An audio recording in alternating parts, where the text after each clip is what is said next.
أعوذ بالله من الشيطان الرجيم. بسم الله الرحمن الرحيم. السلام عليكم ورحمة الله وبركاته. الحمد لله رب العالمين، والصلاة والسلام على أشرف الأنبياء والمرسلين وعلى آله وصحبه أجمعين. سبحانك لا علم لنا إلا ما علمتنا إنك أنت العليم الحكيم. رب اشرح لي صدري ويسر لي أمري واحلل عقدة من لساني يفقهوا قولي برحمتك يا أرحم الراحمين. Sidang jemaah yang dirahmati Allah yang saya muliakan, Tuan Nazir, Tuan Imam, Barisan Aliyah, Tuan Qasim Masjid, Tuan Haji, Tuan Guru, Tuan puan-puan tetamu Allah yang saya muliakan. Pertama-tama sekali, di malam yang mulia ini, malam apa ni? 27 Rajab, di mana-mana masjid, sebelum ini pun telah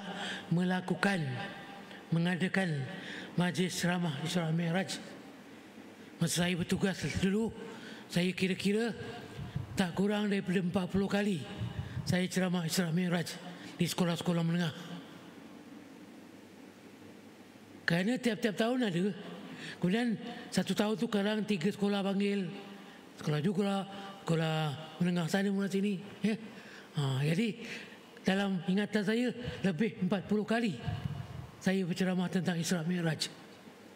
Begitu juga tuan-tuan, puan-puan, selain daripada dengar kat radio, kat TV, di masjid kita, di masjid lain, surau-surau lain, semua mengisahkan tentang Isra dan Mi'raj.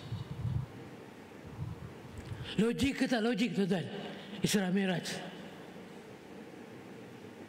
tuan-tuan, logik ke tak logik Isra Mi'raj? Logik? Kalau saya tak logik. Pada fikiran tak logik. Tapi kalau pada iman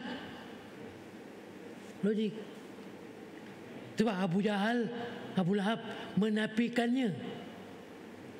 Mana boleh menasabah malam, sampai satu malam boleh daripada Mekah, Baitul Maqdis dan Sidratul Muntaha turun balik sampai waktu subuh dan sampai ke Mekah semula. Itu yang katakan tak logik. Tapi kalau kita berdasarkan iman Islam kita, yes, itu yang katakan Sayyidina Abu Bakar disebut As-Siddiq, pasal dia membenarkan bila ditanya oleh para sahabat ketika itu, adakah kau percaya Muhammad yang tadi kata pergi Isra dan Mi'raj? Belum habis soalan itu dibajukan kepada Abu Bakar, dia kata lebih daripada itu pun aku percaya.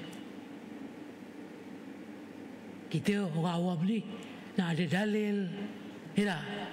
Apa yang logiknya, apa tanda-tanda, apa buktinya, sampai suruh bilang berapa tiang di masjid Baitul Maqdis, apa peristiwa yang berlaku. Itu pun disebutkan oleh Rasulullah tentang berapa banyak tiang pelakuan yang berlaku pada malam tu. Dia masih tak percaya. Itu dikata apa? Sihir.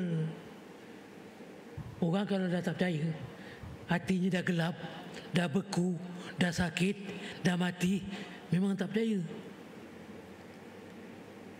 Tapi orang yang beriman, disakap satu je pun dia akan ambil kisah, ambil maklum tentang perkara tersebut.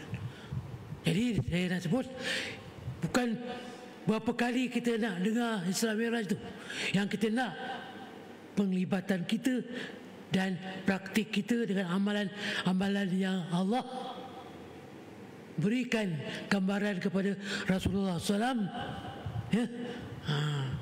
dan kita laksanakan di atas kemampuan kita. Tak lain tak bukan Isra Mi'raj semua orang tahu. Yang tak belajar agama pun didengar cerita sikit-sikit, dia tahu tentang Isra Mi'raj, pasal sembahyang. Tapi kenapa tak nak sembahyang? Itu soalannya. Kenapa mereka tak nak melakukan sembahyang?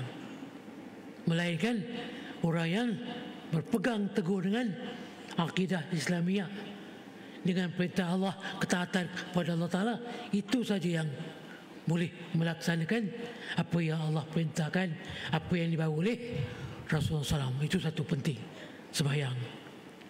Yang kedua tentang aurat. Apa maaf, orang lelaki ni tak ada masalah lah, tak wajib pun tutup kepala, cuma sebagai marwah. Ya, kalau orang yang beragama, yang kuat agamanya, kalau tak pakai songkok, muruahnya agak tergugat, boleh dipertikaikan. Kalau orang alim dahulu, kalau namanya ustaz tak pakai songkok, tak kira hitam ke, putih ke, merah ke, tapi ada di kepala, dia tak respect. Sekarang teruskan pakai songkok. Nama apa saya sebut, kadang masjid pun sekali-sekala je. Yang tak ustaz ni boleh ramai yang haji datang. Saya cakap ni realiti. Nama ustaz tapi tak datang, dia menyetar kat rumah je. Itu yang tak kena tu. Pokok pangkal pada iman, sembahyang kita, aurat kita, ya, dengan amalan-amalan yang baik, semua berpandukan keimanan dan ilmu yang kita dapat daripada peristiwa Isra dan Mi'raj. Kerana balasan je diberitahu. Orang yang tak tahu aurat, balasannya macam ni. Orang yang tak sembahyang, dia anggap sebagai munafik. Orang yang tak sembahyang berjemaah, tidak ada keuzuran, seolah-olah dia sembahyang tidak sempurna. Itu takut tu. Memang hadis yang sahih sebut, orang yang mendengar azan tidak ada keuzuran tapi tak datang berjemaah, maka sembahyangnya seolah-olah tak sempurna. Bila tak sempurna, di akhirat kelak macam mana?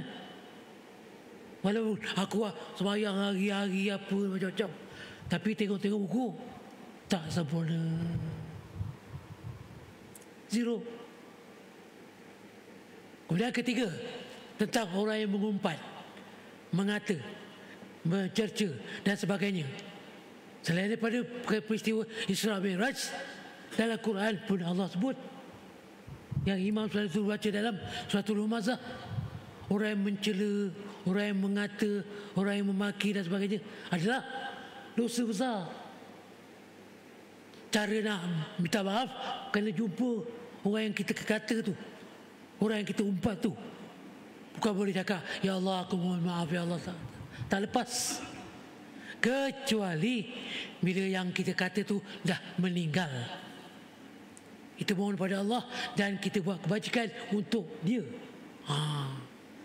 Contoh, kita sedekah untuk kita juga dan untuk orang yang kita kata. Aku tak sempat nak jumpa, dia dah pindah, ya? Ataupun dia meninggal dulu, atau kita meninggal dulu, macam dosa dengan Allah, ya, Allah jamin bila kita bertaubat Allah ampunkan. Tapi dengan makhluk, dengan manusia, payah. Itu yang orang kata, ya, hablum minallah wa hablum minan nas. Tak cukup kita sembahyang, puasa, zakat, haji dan sebagainya, tapi dengan manusia, dengan makhluk, apatah lagi dengan jiran tetangga, dengan kaum kerabat, bermusuh. Musuh ada je tak kena, ya. Pasal daun tak kena, pasal tai ayam tak kena, pasal tai kucing pun gaduh. Saya benda-benda ni berlaku, selalu orang beritahu saya. Dia tanya, macam mana Ustaz? Jalan masa bapak dia hidup, kita jalan selalu, pergi masjid atau anak bersekolah, pergi pasar. Tiba-tiba bila bapak meninggal, dia tutup jalan tu. Dia kata, ini masih aku punya, bapak bagi aku. La ilaha illallah. Kalau orang yang berilmu, orang yang beriman, biarlah orang lalu. Amal jariah bapak kita dapat. Dahlah kita tak banyak amal, Nak sedekah untuk bapa pun tak berapa banyak, menghabiskan aja. Ini jalan yang 3 kaki tu pun, tepi parit, ada pokok kelapa sawit, orang lalu tepi-tepi pun ditutup. Allahu Akbar. Itu pentingnya ilmu dalam kehidupan kita. Kita tidak berkira sangat pasal dunia kita akan tinggalkan. Yang dikatakan dunia ni sebagai permainan. Macam kita main bola, tuan-tuan main badminton, ada akhir tak? Pukul 12 kita balik lah, akhir. Main bola habis masa 90 minit, habis. Kalau tambah masa pun penalti, habis. Kalau kalah tetap kalah. Tapi bila kita alam barzakh, bila kita di padang mahsyar, macam bukan lama tak, kekal. Kalau lama ada perairannya. Berapa lama sekolah kena penjara? 15 tahun. Ada akhirnya. Bila dapat pengampunan, lepas atau diringankan. Tapi kalau berdosa, tidak bertaubat, di akhirat, dalam kubur, kita tengok atuk nenek kita yang telah meninggal, berapa lama dia kat kubur. Tapi tak ada masalah, tuan-tuan. Orang yang beriman, yang beramal saleh, yang sungguh-sungguh kepada Allah Ta'ala dengan sifat ketakwaan, dia seperti berehat saja, macam mimpi. Mimpi kalau seronok, berapa jam pun kita tidur seronok je. Bila orang kejut, orang panggil, kita kata, sayang je, apa tak terus lagi mimpinya. Tapi cuba mimpi yang tak elok, kena kejar anjing ke, nampak rimau ke, macam memang rasa kejap je, tapi lama, seolah-olah orang meninggal macam tu. Bila dah malaikat kata berehatlah kamu hingga hari kiamat, selesa kita, seronok, tak ada masalah. Tapi bila malaikat soal bermacam-macam, tak dapat jawab lah tu, ya Allah, cepatlah berlaku kiamat, ya Allah, cepatlah berlaku kiamat. Bila dah kiamat, cepatlah aku dihakimi, ditimbang amalan kita. Secepat-cepat pun berapa ribu tahun, antara satu tempat ke satu tempat. Kemudian kita dikumpulkan, dihimpunkan berapa bilion orang. Sekarang ni pun kita umat Nabi Muhammad SAW yang ada sekarang beragama Islam lebih kurang 6 bilion, lebih kurang. Kalau dikumpulkan Malaysia ni penuh. Di padang mahsyar itu yang dihimpit-himpit mengikut amalan kita. Kalau amalan kita, lapanglah tempat kita. Tapi kalau sebaliknya, waliyazubillah, macam kita tuan-tuan yang pernah menjadi tetamu menteri ke, sultan ke, kan, kita belum masuk lagi, orang dah jaga dah. Nampak je kereta kita, okey tuan, parking kat sini tuan. Dah pula ada stiker,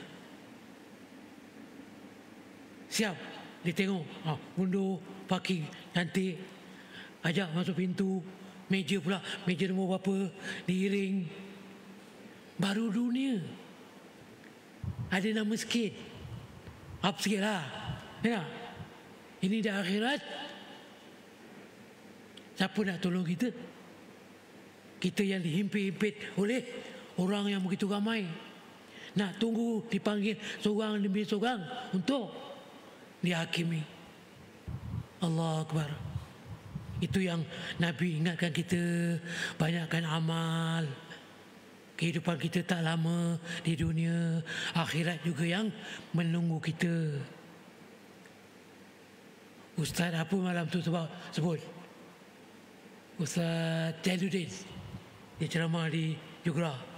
Ustaz perasan tak Ustaz? Saya masih bang, Rajab, Syaban, Ramadan, orang meninggal ramai ke? Memang betul.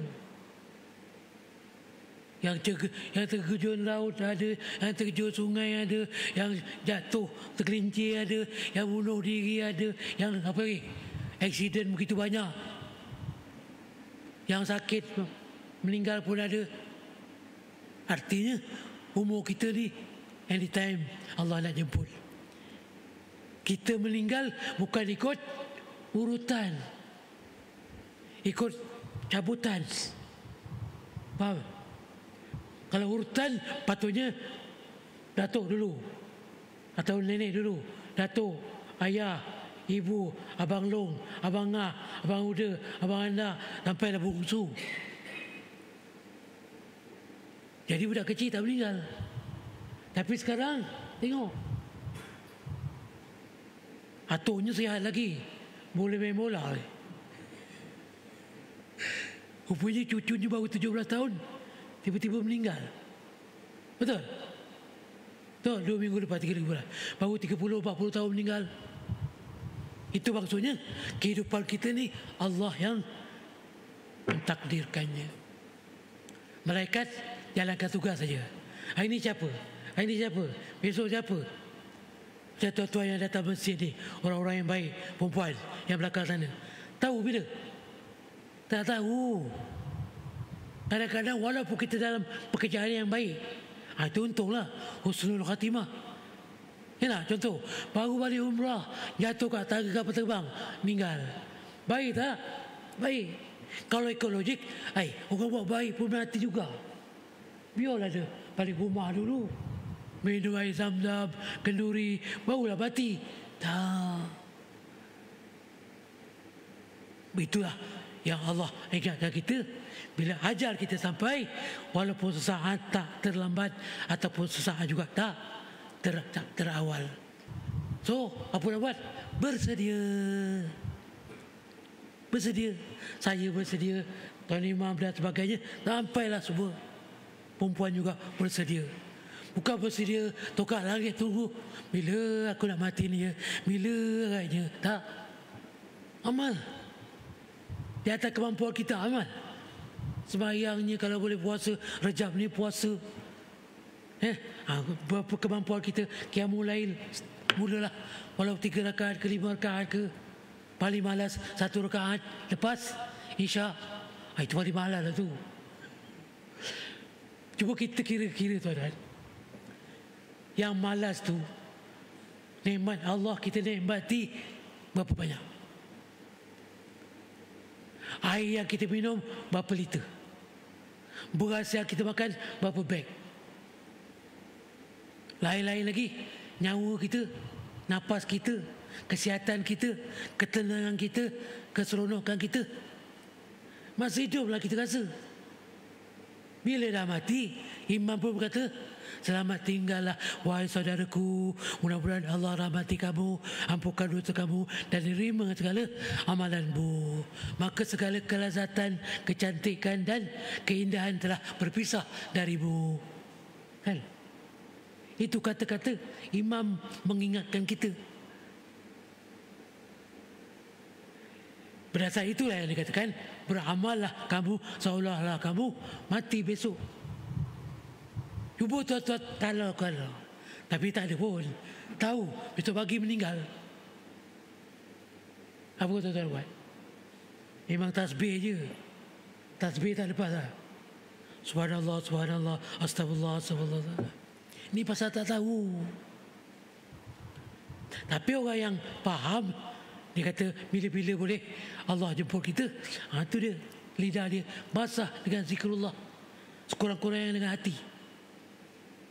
Apatah lagi tuan-tuan yang mendengar ceramah-ceramah ustaz-ustaz kita tentang berzikir, ya, tentang wirid, tentang ganjaran duduk dalam masjid. Kalau tuan-tuan buka dalam hadis, mesti hadis bab pertama tentang orang yang duduk. Belum lagi cerita tentang nak di rumah. Di rumah kita mandi, bersihkan badan, ambil wudu, berpakaian, itu dah ada pahala dah. Naik basikal, naik kereta, naik motor, berjalan kaki, pergerakan tapak kaki kita depan belakang, semua ganjaran dan menghapuskan dosa. Niat tuan-tuan baca Bismillahirrahmanirrahim, Allahumma ghfirli dzunubi waftali abwaaba rahmatik, ganjaran duduk. Sembahyang sunat pula tu berdoa, kemudian diikuti dengan sembahyang berjemaah, diikuti dengan duduk i'tikaf. Lepas tu dengar pula kuliah-kuliah bersalaman antara satu dengan lain, muka senyum, berapa banyak pahala. Itu baru satu hari. Kalau tiap-tiap waktu orang yang pencen sempat, orang yang tak pencen pun sempat di pejabat. Itu kadang-kadang saya dijemput ke pejabat-pejabat, ya. Kadang-kadang kuliah duha saya sebut juga, supaya keberkatan ada di pejabat-pejabat atau di sekolah-sekolah. Wujudkan sembahyang berjemaah walaupun 2-3 orang. Kita tengok cikgu yang free tu, kita ajak, jom sembahyang zuhur kejap. Katakan cikgu tu ngajar petang kan, jom sembahyang zuhur kat surau kejap. Lain dulu, mula-mula saya kerja, surau pun tak dekat pejabat, surau pun tak dekat sekolah. Sekarang supermarket ada surau, sampai pasar malam tepi pun ada surau. Kedai makan, ada kedai makan dekat Kanjung tu, apa nama, yang orang tetap pagi ramai, ada surau, bagus. Sementara kita order, kita boleh sembahyang duha, nampak? Tapi berapa orang ada sembahyang dengan muzik? Sekarang ada muzik pula, kedai-kedai ada muzik, gerai-gerai pagi. Datang satu tabung, dia pun main gitar, dan poye ke apa ke. Ada yang pergi sembahyang duha, tak pernah saya jumpa. Nampak? Itu kita semakin umur berkurangan, kita makin tingkatkan ibadah. Itu dia katakan untuk mengharapkan husnul khatimah. Kalau makin kurang, ya, roti canai, telur, semua tahu. Roti bom, mana restoran, semua tahu. Semua macam-macam roti tu ya. Tapi sembahyang kita, itu je. Alah ustaz, itu pun nasib baik aku buat. Orang tu, alah, benda yang baik, kita cari contoh yang baik. Kita yang tak baik, kita ambil sebagai pengajaran dan sempadan. Itu sepatutnya. Ini dia baru sembahyang sikit, dia kata, nasib baik saya sembahyang. Orang tu dah susah sembahyang, kaya kat dia. La ilaha illallah. Itu orang yang bercakap kurang ilmu. Apatah lagi kalau cakap kubur masing-masing, kau tengok, itu lagi tak faham. Baik, Jadi Allah menyebut kepada kita tentang Isra Mi'raj tadi, tentang jihad, ganjaran orang yang berjihad fi sabilillah. Kita orang awam, tak ada jihad macam nak pergi Palestin tu, takkan. Nak pergi pun susah, kecuali beberapa orang yang dapat peluang. Jadi jihad kita yang pertama, yang pernah saya sebut, pertama, nafsu kita. Nafsu. Yang tuan-tuan ni boleh melawan nafsu daripada duduk kat rumah, daripada duduk kat gerai. Baik aku datang berjemaah, dengar sedikit banyak apa yang ustaz-ustaz kita beritahu, dan dapat kita amalkan dalam kehidupan kita, supaya kita tidak menyesal. Menyesal di dunia masih boleh dipatah balik, cari jalan yang betul. Tapi kalau dah menyesal semasa nazak, menyesal di dalam kubur, nak minta hidup balik, boleh dah. Apatah lagi di padang mahsyar. Walaupun Rasulullah sebut, ya, orang-orang yang beramal, yang baik, yang Islam, akhlak Islamiahnya terjaga, carilah aku di mahsyar. Pertama sekali, ya, di mana kita nak cari Nabi kita, tuan-tuan, puan-puan? Ialah di Sirat. Sebenarnya Nabi kenal kita. Di dahi kita ni, kepala kita ni ada kalimah La ilaha illallah. Kalau tidak, macam mana berbilion-bilion Nabi kenal kita? Dengan sebab banyak jenis selawat kita, banyak jenis sunah-sunah Rasulullah yang kita ikut. Jadi Rasulullah kata, cari dekat Sirat. Mungkin urusan yang lain untuk mendapatkan syafaat dan memberi syafaat, kalau tak jumpa, cari di Mizan, tempat penghakiman. Dan tempat yang ketiga ialah di telaga. Telaga yang Allah sediakan untuk Nabi kita, kita minum, insya-Allah hilang dahaga. Sampailah kita masuk ke syurga. Itu jaminan Rasulullah. Tapi bukan boleh dengar macam tu je. Kena ikut. Kena buat. Mengharapkan syafaatnya. Barulah kita mendapat syafaat dan pertolongan dengan izin Allah. Baik.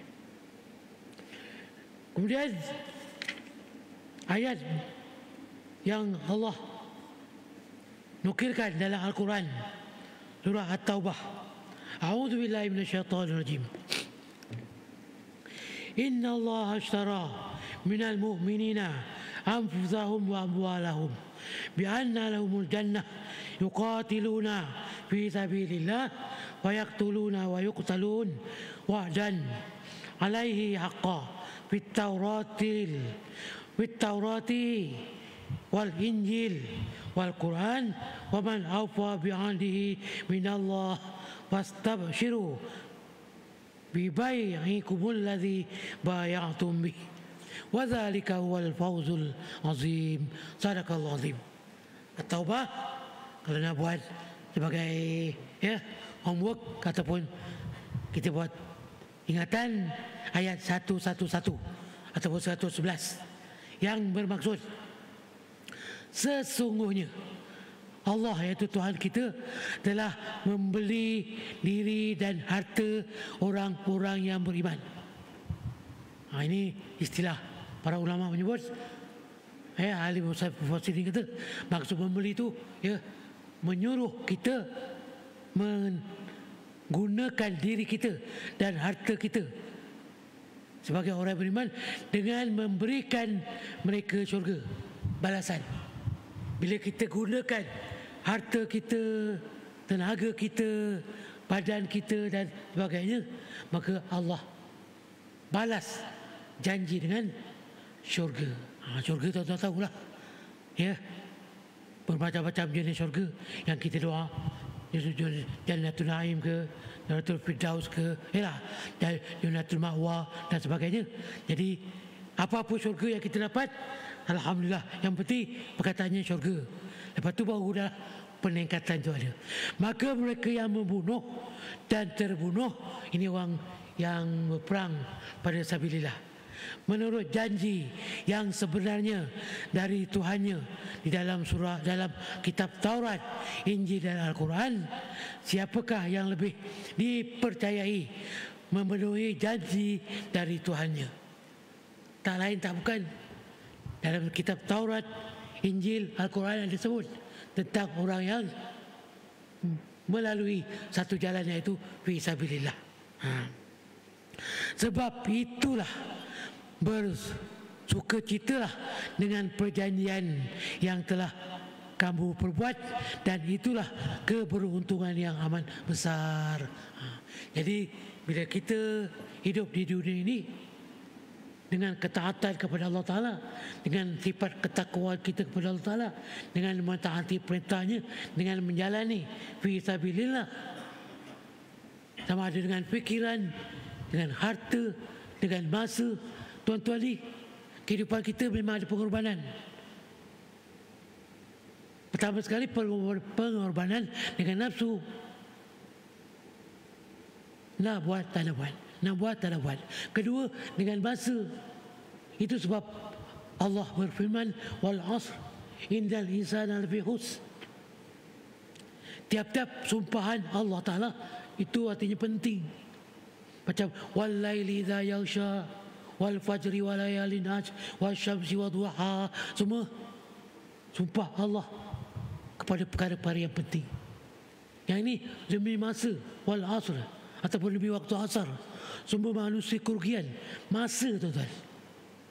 Kalau orang yang mensia-siakan masa dengan perkara yang lara, rugi. Kita tak boleh ambil lagi masa yang belakang. Tak usah lama, 5 minit cukup. Contoh, jam kat dinding tu 8.30, 8.35. Kita nak ambil jadikan 8.30. Tak boleh. Atas 1 minit tak boleh patah belakang.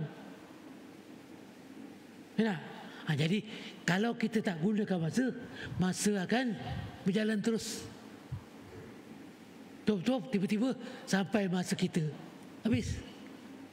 Itu Allah ingatkan demi masa sesungguhnya manusia kerugian kecuali 4 sifat yang utama dalam kehidupan kita. Semudah aja. Itu yang Allah ingatkan tadi. Pertama, nafsu kita.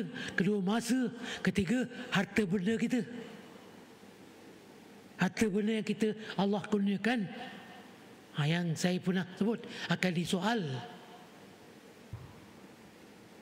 Kemudian jasad kita yang semua orang tahu. Malam-malam baca Yasin semua tahu dah. Jasad kita, tangan, kaki, telinga, hidung, mulut. 7 perkara itu ditanya.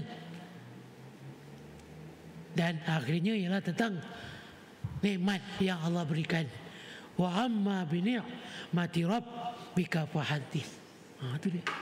Itu ada kata kaitan dengan Isra Mi'raj tu. Kalau kita teliti satu persatu yang diperlihatkan oleh Allah Ta'ala tentang perilaku manusia di akhir zaman, itulah dia. Belum lagi cerita tentang Dajjal yang Imam baca tadi, Allahumma inni a'udzubika minal kufri wal faqr, kan? Kita minta jauh daripada azab kubur, daripada azab yaumul mahsyar, daripada hari kiamat, daripada Dajjal, daripada kehidupan kita. Dajjal ni hebat tuan-tuan. Hebat apa? Yang orang lain tak boleh adakan, dia boleh adakan. Masa itulah kita, waliyazubillah, kalau tak jumpa pun alhamdulillah. Kalau boleh jangan jumpa. Sekarang kuncu-kuncunya ada. Dah ada kuncu-kuncunya. Ya. Tapi kalau dia datang, benda yang tak semenasabah akan wujud. Ketika itu Allah akan turunkan kemarau, kekurangan makanan, kekurangan minuman, kurang-kurang sebagai kurang-kurang, banyak yang kurang. Dia boleh datang kepada kita, kau nak apa? Kau lapar? Ambil. Tak payah jualan rahmah, tak payah. Free je. Tapi ikut aku. Apa kata Dajjal? Kau ikut aku, beres. Kau sakit, boleh baik. Allah beri power tu kepada dia untuk menduga keimanan ketika itu. Itulah yang dikatakan kita berpegang kepada keimanan dan kita percaya kepada apa yang Rasulullah sebut di akhir zaman, sebelum Ya'juj Ma'juj datang, sebelum Nabi Allah Isa datang, Imam Mahdi datang, Dajjal pun berperanan untuk menyesatkan kita, waliyazubillah. Jadi kalau kita berpegang pada apa yang sebut tadi, berjihad kepada jalan Allah dengan keikhlasan, maka Allah jaga kita. Iman kita makin mantap, makin kuat, amalan kita makin bertambah, kekhusyukan kita makin meningkat. Jangan kita sembahyang tapi tak khusyuk. Kadang-kadang saya pelik juga, macam mana, minta maaf lah, kadang-kadang betul, alah ustaz, imam pun orang biasa, tapi kalau patutnya imam dia kena fokus. Berapa rakaat aku nak sembahyang ni? Yang boleh 3 rakaat sembahyang asar, kenapa? Bukan sekali-sekali, selalu dia kata, ya betul imam ni, betul. Kau imam betul-betul sembahyang khusyuk lah, rakaat je. Kalau baca tu satu hal. Lepas Fatihah, Bismillahirrahmanirrahim, dia tercari, aku dah baca surah apa ni? Inna Ata'ina ke? Qul Allah ke? Tercari-cari. Macam mana kita tahu terlampau lama nak baca surah tu? Artinya dia tercari, aku dah baca Wadduha ke? Panjang sangat. Baca Lila ke? Selalu baca. Baca Inna Ata'ina, pendek sangat. Maka kata Imam besar baca negara, Najimuddin, kita nak jadi imam mesti ready. Hari ni aku sembahyang asar 4 rakaat, apa surah aku nak baca selepas Fatihah, rakaat pertama, kedua. Fokus. Kalau tidak, kita makmum, termasuk saya, imam ni lama tau berhenti. Jadi khusyuk kita pun hilang. Apatah lagi kalau bacaannya tak betul, sesat. Baca wal as, tiba-tiba walahum ajrun ghairu mamnun wa ma yukat, kemana pula imam ni sesat. Patutnya watawasaw bil haqq watawasaw bil, kan bagus pendek sikit. Ni baca wal asri tapi falahum ajrun ghairu mamnun. Aduh, benda ni realiti nyata. Pengalaman saya beli kuliah-kuliah kat sana, dia kata nampak imam tu tak fokus. Itu ya. Jadi macam mana kita nak amalkan sembahyang kita supaya khusyuk? Itulah, aku sembahyang ni parakan, belakang aku ni imam, ya, belakang aku ni makmum, ramai, malah lebih cerdik, lebih pandai, kadang menghafal. Betul. Kadang ada satu masjid tu, imamnya bila bertugas saja datang, rajin pula makmum biasa, tiap-tiap waktu dia ada. Tapi imam kadang bertugas, kadang tak ada. Bukan sini lah, sini saya sekali. Yang masjid-masjid lain tu kadang lah, tengok muka tak ada, time kuliah tak ada, nak kata pandai sangat tak pun, kan? Jadi itulah, bila kita nak pertingkatkan amalan kita, mesti dengan ilmu. Kalau tidak, cara sembahyang pun berapa kali angkat takbir pun dia tak faham. Ya, jadi untunglah tuan-tuan, sedikit sebanyak kita berkongsi pada malam ni dan malam-malam ya seterusnya ataupun sebelum ini, mudah-mudahan kita dapat melakukan ibadah sebaik mungkin. Kerana orang yang masih belajar, jika ada kesilapan Allah maafkan. Tapi kalau 20 tahun dulu dia belajar, ya, lepas tu tak tambah-tambah ilmu, itulah amalan dia, maka dia adalah orang yang rugi. Jadi terima kasih kepada semua yang dapat hadir bersama saya pada malam ini, ya. Walau malam di malam Isra Mi'raj, insya-Allah kita tingkatkan ibadah kita, amalan-amalan yang mampu kita buat supaya akhir hidup kita menjadi orang yang terbaik di sisi Allah. Aku qauli hadza wa astaghfirullah li lakum. Assalamualaikum warahmatullahi wabarakatuh. Bismillahirrahmanirrahim. Alhamdulillahirabbil alamin. Wassalatu wassalamu ala asyrafil anbiya'i wal mursalin wa ala alihi wa sahbihi ajmain. Allahumma ighfir lana dzunubana wa liwalidina warhamhum kama rabbawna shighara wa jami'il muslimin wal muslimat wal mu'minina wal mu'minat bi rahmatika ya arhamar rahimin. Allahumma aghnina bil ilmi wa zayyina bil hilmi wa akrimna bit taqwa wa jammilna bil afiyah. Rabbana atina min ladunka rahmah wa hayyi lana min amrina rashada.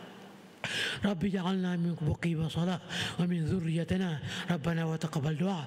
Ya Allah, ya Tuhan kami, berkatilah kami bulan Rajab dan Syaban ini, dan sampaikanlah kami kepada bulan Ramadan dalam keadaan sihat dan dipanjangkan usia dan dimurahkan rezeki dan diberikan nikmat yang berpanjangan. Wa sallallahu ala sayyidina Muhammad wa ala alihi wa sahbihi ajmain walhamdulillahirabbil alamin. Subhanakallahumma bihamdik asyhadu an la ilaha illa anta astaghfiruka wa atubu ilaik. Bismillahirrahmanirrahim. Wal 'asr innal insana lafi khusr illa alladhina amanu wa 'amilus shalihat wa tawassaw bil haqq wa tawassaw bis sabr. Sadaqallahul azim. Terima kasih Tuan Nazir, ahli jatah kuasa masjid, Tuan Imam dan sekalian. Assalamualaikum warahmatullahi wabarakatuh.